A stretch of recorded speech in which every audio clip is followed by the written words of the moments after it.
Muito bem, já estamos de volta com Adolfo Adilho e Adil Silgueiro para discutir aqui as principais informações para essa sexta-feira. Olha, o Ministério Público Eleitoral pediu ao TSE para rejeitar a ação contra Bolsonaro por discurso de ódio.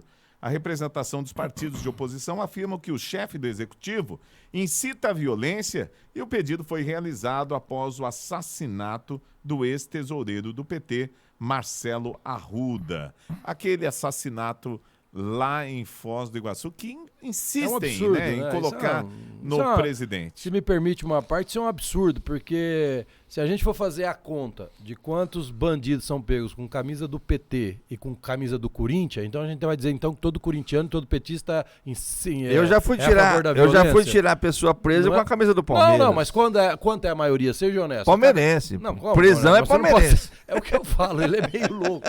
É que eu falo que ali do lado do Adilson está o emocional desequilibrado. Todos nós sabemos, ou é Flamengo ou é Corinthians. Eu falei, aparece uma do São Paulo, uma do Palmeiras. Então é uma loucura. A esquerda é tão covarde, a esquerda é tão cega para tomar o poder que eles apelam para tudo. A gente vê pessoas dos cargos mais próximos do líder deles falar que a classe média é nojenta, que a classe média é podre, que a classe média não serve para nada, né? A gente já viu esses discursos, a gente vê eles jogando futebol com a cabeça do presidente Bolsonaro, a gente já viu vereadores do PT agredindo senhores de idade em manifestação, o cara caiu no chão, não foi nem socorrido e depois ficou com problema mental, morreu agora o ano passado por outras consequências e ninguém falou nada. E aí os caras querem plantar uma narrativa de que aquele cara matou porque o presidente Bolsonaro fala para ele matar. O presidente Bolsonaro fala muito mais em paz, em valores, do que o outro candidato. Todo mundo sabe disso. Mas é uma apelação tão grande que eu vou dizer para você com toda certeza. Eu acho que é tão notório para a maioria das pessoas a grande covardia que eles fazem, que por isso que a popularidade do outro só cresce. Porque não é possível, é porrada 24 horas, é 24 horas inventando uma narrativa, inventando uma mentira, querendo criar um fato que não existe.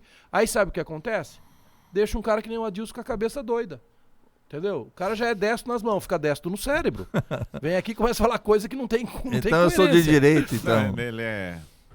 Vamos lá, Adilson Silgueiro, o que você achou aí desse pedido, né, do Ministério Público? Vamos fazer uma avaliação separada. Com relação ao pedido do Ministério Público Federal, que é o titular da ação penal, eu acho que foi correto, sabe? Não tem prova de que o presidente falou, vamos matar, vamos perseguir, vamos atirar, não existe isso.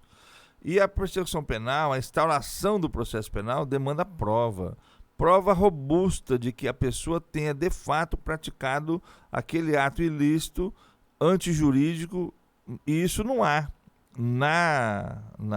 naquilo que foi colocado para motivar essa ação, enfim, esse processo. Não vejo isso. Então eu acho que a atitude do Ministério Público Federal foi de fato correta. Isso não quer dizer que a gente não está num momento de conflito, num momento de contendas.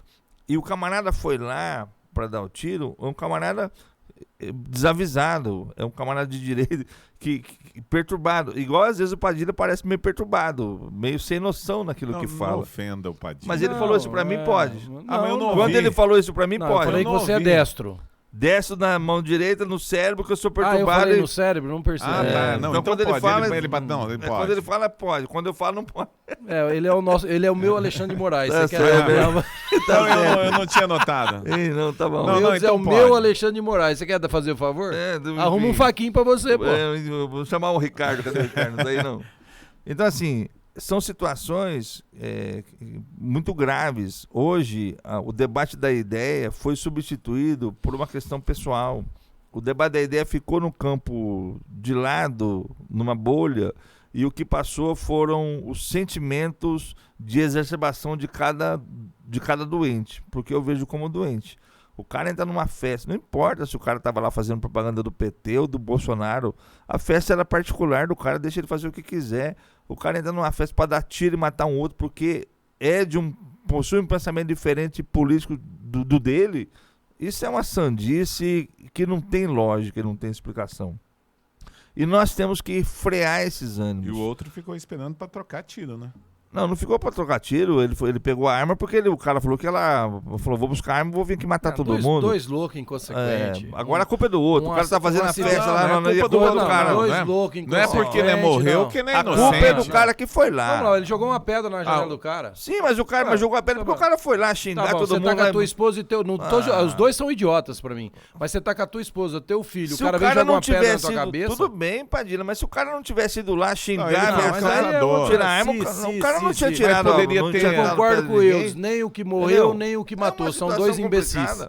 Dois imbecis, quem sofre hoje é os filhos e os esposos. Nós temos que voltar a discutir ideias. Parar de discutir. A esquerda nunca discutiu ideia. Eu não sei, cara. Eu não sou de esquerda, eu não aceito esse tipo de colocação. Eu não sou de esquerda. Não tô falando você. Só que eu não posso aceitar você falar nós temos que discutir Mas nós temos que discutir ideias, antes era o seguinte, eu tô tentando colocar o meu ponto de vista e você não deixa. Deixa eu terminar o ponto de vista dele. Como é que você demora muito? Demora muito não. Vai lá. Meu ponto de vista. Não, eu que controlo o tempo aqui. Vamos lá. Vai, você, vai. Nós temos que voltar a discutir ideias, discutir programa, discutir conteúdo. Tirar o pessoal das discussões. Senão, meu amigo e minha amiga, nós vamos continuar com esse clima hostil e de guerra, onde as famílias estão se deteriorando, onde os conflitos nascem... Como que as famílias estão se deteriorando? Como não? Você não pode discutir por dentro da sua casa. Você começa a conversar numa festa. Você começa a conversar numa festa de aniversário, numa reunião do almoço. Começa a discutir ideias, já começa a ter conflito. Esses dias o pai mandou a menina embora do trabalho porque ela fez crítica ao Bolsonaro. Como que não está se deteriorando? Aonde você está que não enxerga isso? Pô... Muito concluir. Vamos, concluiu? Não, esse discurso de que tem que voltar a dialogar, nunca houve diálogo. A esquerda sempre gritou sozinha. O evento Bolsonaro fez com que a direita acordasse e viu que pode enfrentar a gritaria estridente, irritante e sem volume, porque é uma minoria. A maioria é de direita, a maioria quer valores de família, a maioria quer responsabilidade, a maioria quer um governo sério. E hoje, qual é a única ferramenta que eles têm? Quando você começa a debater com um esquerdista, ele se irrita, ele começa a se colocar na posição de vítima, ele começa a virar o jogo dizendo que é você que está agredindo ele. Então não dá para aceitar essa colocação que tem que voltar ao diálogo. Repito, nunca teve diálogo com eles. Eles sempre gritaram... Nós vamos criar o diálogo, Padilha. Eles sempre gritaram e impuseram pelo medo e o silêncio da direita. E a direita agora acordou. Acabou. Mas se nós não tínhamos diálogo, Padilha, nós temos que criar. Veja bem, quem tem que estar preparado para dialogar é a esquerda, porque a direita está preparada. Todos nós. Agora, tanto direita como esquerda, tem retardado lá e retardado aqui. Mas Padilha certo? não fala agora, isso. Não o pode, cara que mandou a menina embora é de direita, o cara que foi lá dar tiro no outro é de direita. É o que eu tô acabando de falar Padilha? para você. Primeiro, o cara que mandou embora é o retardado da direita que eu acabei de dar o exemplo. E não foi o cara que foi lá dar tiro. Foi uma discussão de dois estúpidos, dois babacas, e quem paga o preço hoje são os filhos e as mulheres que ficaram aí por causa de uma discussão eu não fui lá dar tiro. O cara morreu, alguém foi lá dar tiro. Com certeza foi o cara que matou. E ele foi lá porque o cara estava fazendo uma festa que tinha um viés político. Que podia ter morrido também, né? Ou seja, naquela troca uma de coisa tiro de louco. ali, poderia ter morrido. Estúpido. Não dá para defender nenhum dois lado estúpidos, eu concordo. concordo. E se um lado não tinha diálogo, nós temos que começar a dialogar, trazer a ideia para o debate. E não o lado Bolsonaro pessoal. Ficou 4 anos tentando trazer a ideia para o debate. Aconteceu o quê? Criaram essas narrativas todas, que é o racista, o fascista, o antidemocrático. Sim, e ele só querendo... E até hoje é o único cara que não processou nenhum jornalista, concorda? Não processou nenhum jornalista, não usou o poder que nem você disse outro dia aí, do 7 de setembro, que depois não usou o poder de presidente com as Forças Armadas para tomar o poder, tá jogando dentro da possibilidade nas 4 linhas. Muito bem. Vamos trocar de assunto aqui, que é um assunto também muito interessante, eu acho que vai dar bastante polêmica. Vai rodar nas redes sociais e a gente precisa ficar atento, porque temendo a reforma, funcionários públicos estão querendo uma bancada forte. Temendo a reforma administrativa, ela é vista como ameaça aos benefícios do funcionalismo. E líderes do funcionalismo público estão buscando candidaturas no legislativo. Vamos lá, Adolfo Padilha, você primeiro. Olha, cara, eu acho que o funcionalismo público dessa forma não é o que o Brasil precisa, né? O Brasil não precisa dar mais garantias do que já dá para o funcionalismo público. O funcionalismo público brasileiro hoje está na camada dos mais bem favorecidos. Uma ressalva, nem todos, né? Nós sabemos que tem funcionários públicos que não são tão bem remunerados como uma massa que tem aí, que ganha muito, mas muito fora da realidade do setor privado, garantias que sejam Bem acima do teto. garantias que são absurdas, né? Com vencimentos que vão se aglutinando com o tempo e viram um valor totalmente fora da realidade, às vezes, de um município, entendeu? Isso o Brasil não precisa mais. A gente estava falando um dia desse sobre um vereador aqui, não vou citar até o nome, mas pelo acúmulo de função que ele estava tendo aí, ele estava ganhando mais de 30 mil, hein? Uma cidade que nem Presidente Prudente. É um absurdo. Né? Hoje, se você pegar um grande executivo de uma grande empresa de Prudente, não ganha 30 mil por mês.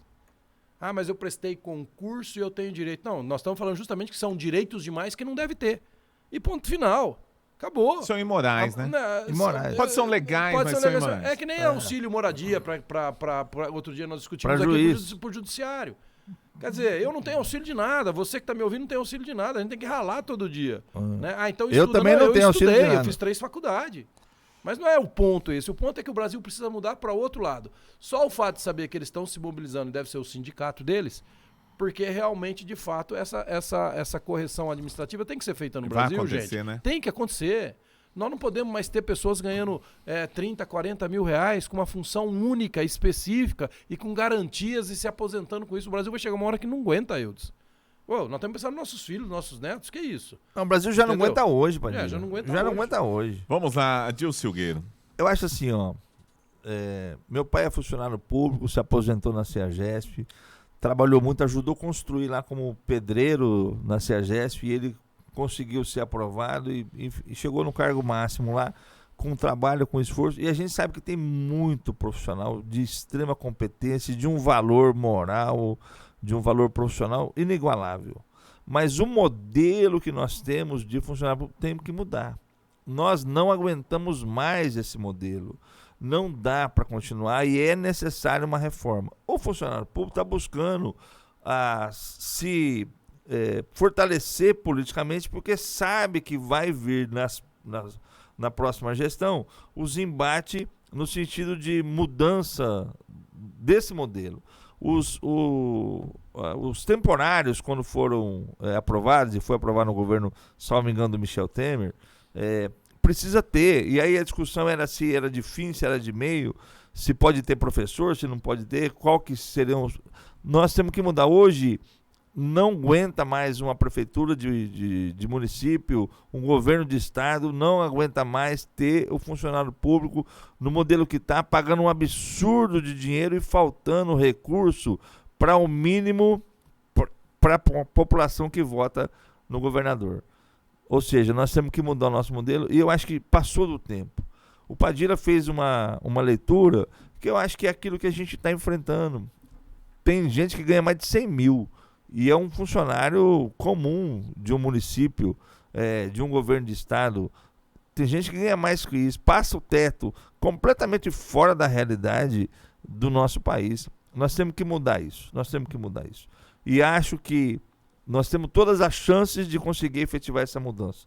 Mas cada um está buscando o seu espaço. O funcionário público está buscando se fortalecer, assim como os evangélicos conseguiu fazer uma bancada grande, o pessoal os delegados fizeram uma bancada grande, ou seja, todo mundo busca o seu espaço para proteger o seu ganha-pão e o Brasil onde fica. Nós temos que pensar no nosso país desapegado dos nossos interesses e isso sim é uma utopia. Falou bonito, hein? Falou muito bonito. Parabéns, hein? Legal. Você concorda ou não? Que ele falou bonito? É? Não posso concordar com isso. Né? Não pode. Nenhuma. Não tem como concordar. Não tem como concordar. Muito bem, nós estamos fechando o nosso jornal de hoje. Muito obrigado. Bom final de semana. Você vai ter muito trabalho pela frente, né? Tem bastante coisa para fazer. Rally dos E vem aí Sertões também, aí, só né? para finalizar aqui, nós vamos reativar o Festival de Pipas. Ah, é? O prefeito Ed Thomas conversou com o Sinomar e a gente topou reativar e vai ser no Balneário da Amizade, dia 19 de setembro. Show de bola. Valeu, gente. Grande abraço e até o nosso próximo encontro. Um abraço para todo mundo. Abraço.